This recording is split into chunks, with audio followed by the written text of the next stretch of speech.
I want to tell you a story of the old days, when people were different from now. This story is mostly about Eskimo women, because it was women who made our clothes.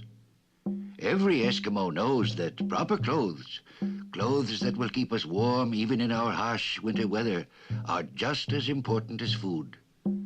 A wife who can sew is a great treasure to an Eskimo family. Their very lives may depend on her skill with the needle.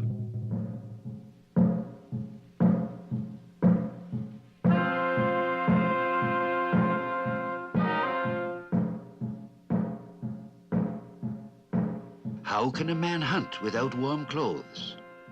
Even in spring, when a man hunts the seal, he must often stay for a long time on the sea ice. Wait in a wind so cold that it can freeze the blood. A sudden storm may catch him in the open air, away from shelter and the warmth of the oil lamps. Oh yes, an Eskimo must have warm clothing, and only an Eskimo woman knows the skill and secrets of sewing. Only she can sew a joint so neatly, so cunningly, that her stitches keep out the water. Do you marvel at this? But it is true. My mother knew this secret, and the boots that she made for my father were as important to him as a good harpoon.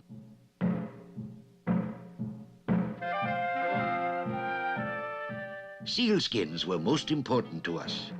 In summer, our outer garments were made from seal. The skins were cut with the woman's knife and sewn together with caribou sinews. I can still remember how I followed the hunters when they returned with the seal, and the joy of my parents when a big seal was cut up for a feast.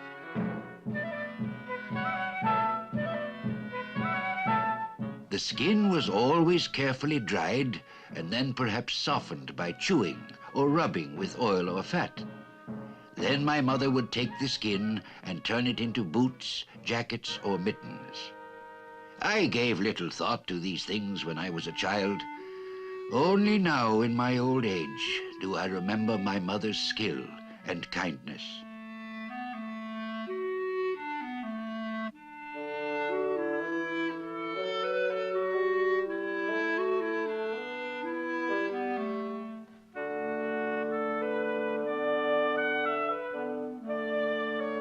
As I have said, the skin was first chewed and made soft. Then my mother rubbed the boots with oil. All this she did as I played nearby in the warm sun of a spring day. I remember putting on my new boots. Then I played in the pools of water made by the melting ice and snow. But no matter how much water I waded through, my boots always remained dry on the inside. As I told you, my mother made stitches of exceeding neatness, and she was a woman of great value to my father. We made sealskin thongs for tying and for other needs, and my parents taught me these secrets. The skins were split into narrow bands with a sharp knife. These narrow bands of skin were then soaked in water. Thus the skin was made ready for stretching and scraping. I was always pleased to help in these important matters.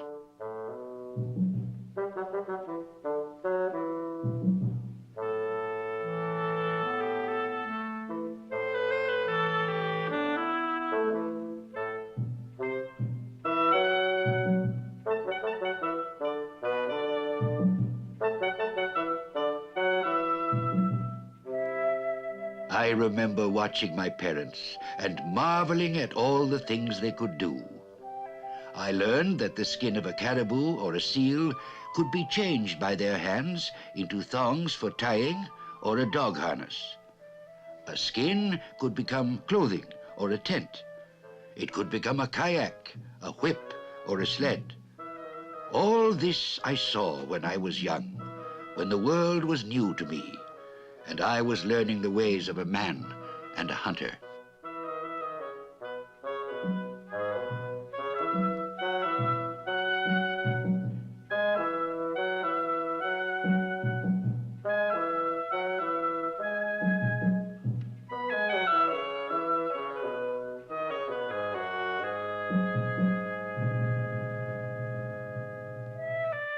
As I have said, this is a story about women and how they made all our clothes.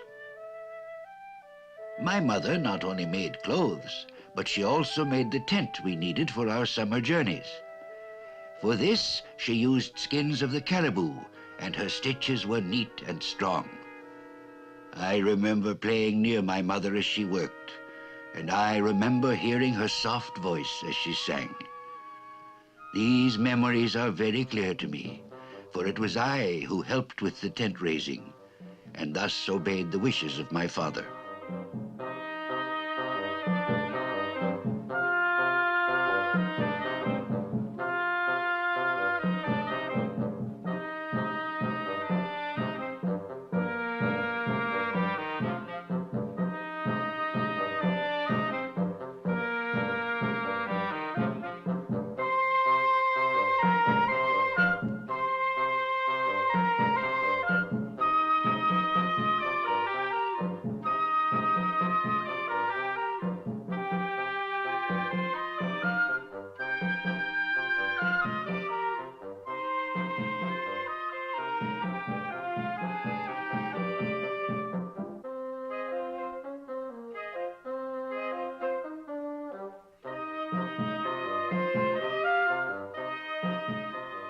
A tent is a fine, cheerful thing.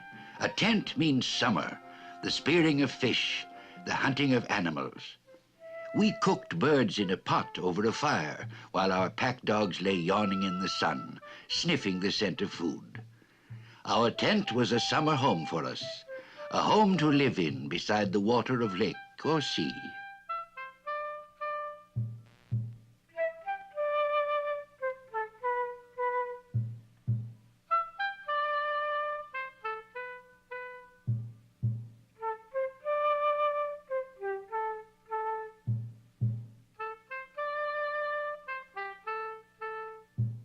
Then I remember the time of snow's return and the building of igloos.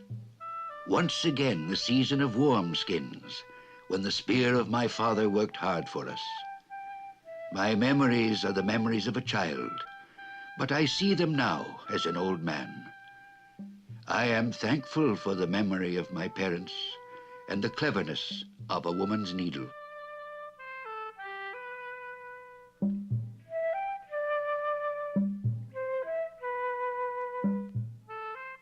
Our winter clothing was different from the clothes we wore in summer.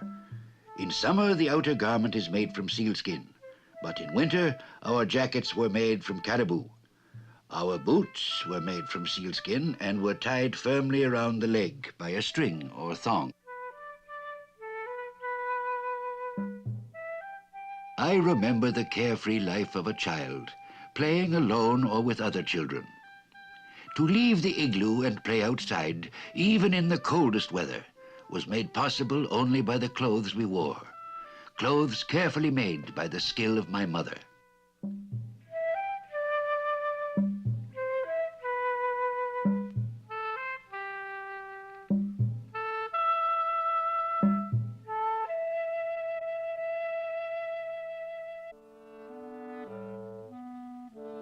There is a sadness in remembering the olden times when I was young, when I played with my friends and thought only of laughter. There is a sadness in remembering when I was young, when I knew the kindness of parents and gave no heed to the cold wind.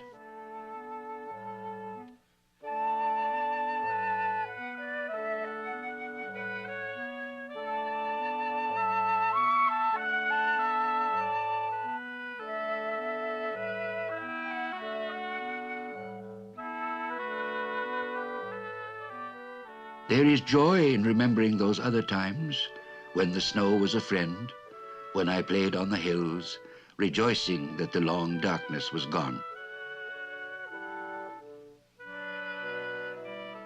There is joy in remembering the kindness of parents, when my father returned from the hunt and we enjoyed a feast in the igloo by the warm light of a lamp. There is joy in remembering the kindness of parents, when my father helped with seal he had killed, and my mother sang quietly to herself as she cleverly cut the skins and used her needle by the light of the lamp.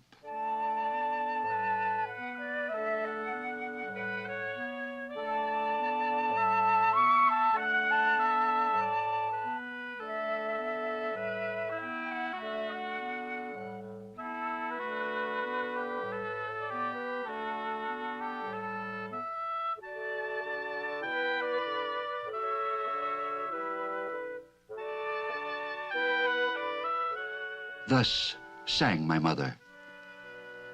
I am but a small woman, and my breath blows a song as I toil willingly.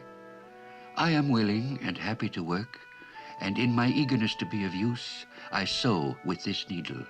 Sharp is my needle, like the tooth of a fox. I am but a small woman, and my thoughts make a poem as I toil willingly.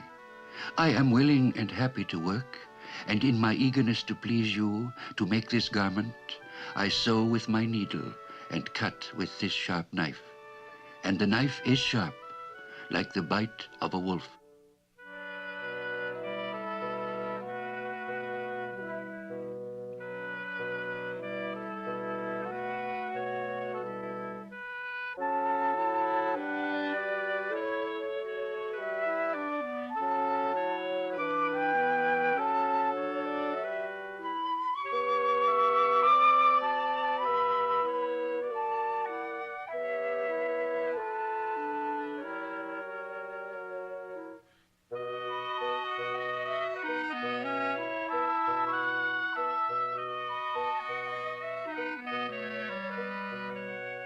These mittens I have made for the hands of one who protects me. I will sing a song, a little song about someone who stands willingly at the blowholes. There is joy in knowing that the garments I have made, unworthy as they are, will be a comfort to a hunter.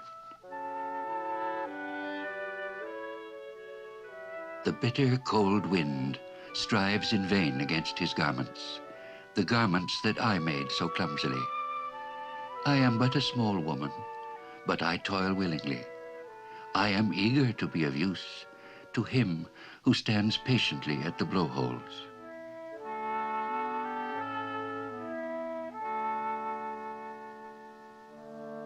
The song is over. My father has gone now. No longer does he stand at the blowholes. And the soft voice of my mother is but a memory. And that is the way we used to live.